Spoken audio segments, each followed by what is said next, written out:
राजनीति के इस शतरंज पर किसी का ना परचम सदा रहा। जो कल तक जीत के गुमान में थे, आज वही मंजर बदला बदला सा रहा।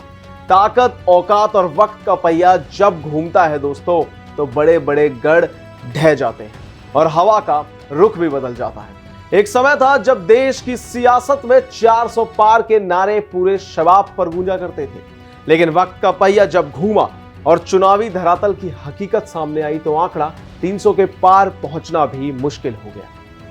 बताते हैं विस्तार से। नमस्कार, मैं हूं अनुराग पांडे और स्वागत करते हैं आप सभी का भारत एक्सप्रेस में। दरअसल हाल ही में संपन्न हुए उपचुनावों के नतीजों ने एक बार फिर यह कड़ा संदेश दिया है कि राजनीति में कोई भी गढ़ स्थायी नहीं होता और ना ही कोई नेता अजेय होता है। जी हां, जो राजनीतिक दल अपनी जीत को तय मानकर बैठ जाते हैं, जनता का एक एक वोट उनके दावों को पलक झपकते ही बदल देता है। आपको बता दें कि बिहार, मध्य प्रदेश और गुजरात की विभिन्न सीटों पर हुए हालिया उपचुनावों के नतीजे केवल हार या जीत का आंकड़ा भर नहीं है। जी हां, यह भारतीय राजनीति के बदलते मिजाज का एक बड़ा एक्सप्लेनर भी है, जिसे समझना हर राजनीतिक विश्लेषज्ञ के लिए जरूरी भी है। आपको बता दें कि बिहार की बांकीपुर सीट पर जो उपचुनाव हुआ, जी हां, 30 साल पुराना गढ़ ध्वस्त हुआ है। जी हां, बिहार की बांकीपुर विधानसभा सीट का नतीजा इस पूरे उपचुनाव का सबसे बड़ा राजनीतिक धमाका माना जा रहा है। बांकीपुर पिछले 30 सालों से भारतीय जनता पार्टी का एक अभेद किला रही है।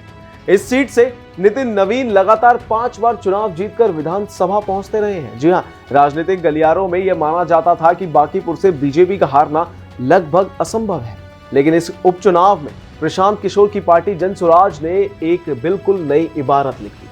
आपको बता दें कि जनसुराज ने भाजपा के प्रत्याशी नीरज सिन्हा को 19,000 से भी अधिक वोटों के भारी अंतर से शिकस्त दे दी है। जी हां, बता दें कि जातीय समीकरण पर भारी भी पड़े हैं मुद्दे। आपको बता दें कि बांकीपुर सीट पर हमेशा से पारंपरिक जातीय ध्रुवीकरण का दबदबा तो रहा ही है, लेकिन जनसुराज ने इस चुनाव में पलायन, स्थानीय रोजगार और शिक्षा जैसे मूलभूत समस्याओं की मुख्य एजेंडा बना दिया। नीतीश कुमार के केंद्र की राजनीति की ओर रुख करने वाले और राज्यसभा जाने के बाद बिहार में जेडीयू और मुख्य विपक्षी दलों के स्थान पर जनसुराज एक नए राजनीतिक विकल्प के रूप में उभरती हुई दिख रही है।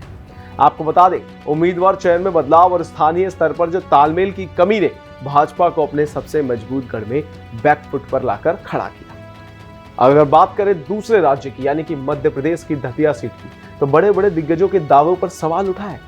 मध्य प्रदेश के दतिया उपचुनाव के नतीजों ने भी राजनीतिक पंडितों को चौंका दिया है। जी हां, दतिया सीट पर कांग्रेस प्रत्याशी घनश्याम सिंह ने भाजपा उम्मीदवार आशुतोष तिवारी को 6,000 से ज्यादा वोटों के अंदर से पराजित कर दिया। दतिया के नतीजे क्यों अहम है, यह सबसे बड़ा सवाल चल रहा है। मैं आपको बता दूं कि पूर्व गृह मंत्री नरोत्तम मिश्रा का टिकट काटकर आशुतोष तिवारी को मैदान में उतारा गया। इस सीट का पूरा प्रबंधन ज्योतिरादित्य सिंधिया के हाथों में सौंपा गया था। इस चुनाव का सबसे चौंकाने वाला पहलू यह रहा कि नरोत्तम मिश्रा के अपने ही पोलिंग बूथ पर भाजपा प्रत्याशी 27 वोटों से पीछे रह गए। इसने पार्टी के भीतर आंतरिक समन्वय और जमीनी पकड़ कर गंभीर सवाल भी खड़े कर दिए। और बात करूं अब मैं तीसरे राज्य की, तो वो है गुजरात। हालांकि गुजरात में राहत है, लेकिन संदेश बिल्कुल साफ। हालांकि गुजरात में हुए उपचुनाव में भारतीय जनता पार्टी अपनी पारंपरिक सीट बचाने में सफल तो रही, लेकिन बिहार और मध्य प्रदेश के नतीजों ने पार्टी के केंद्रीय नेतृत्व को गहरे मंथन में डाल दिया है।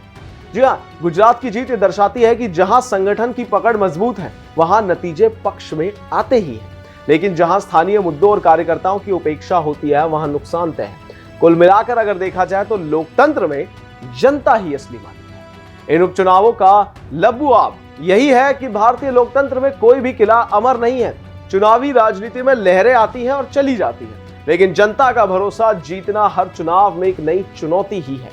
400 पार के नारों से लेकर अपने गढ़ गंवाने तक का सफर सभी राजनीतिक दलों को यही सीख देता है कि अहंकार और अति आत्मविश्वास की राजनीति में कोई जगह नहीं। जो दल जमीन से जुड़ा रहेगा और जनता के असली मुद्दों पर ही बात करेगा, वही टिक पाएगा। इन सब पर आपकी क्या राय है, हमें कमेंट्स में जरूर बताएं और इन तमाम जानकारियों के लिए बने रहिए हमारे साथ भारत एक्सप्रेस पर। धन्यवाद।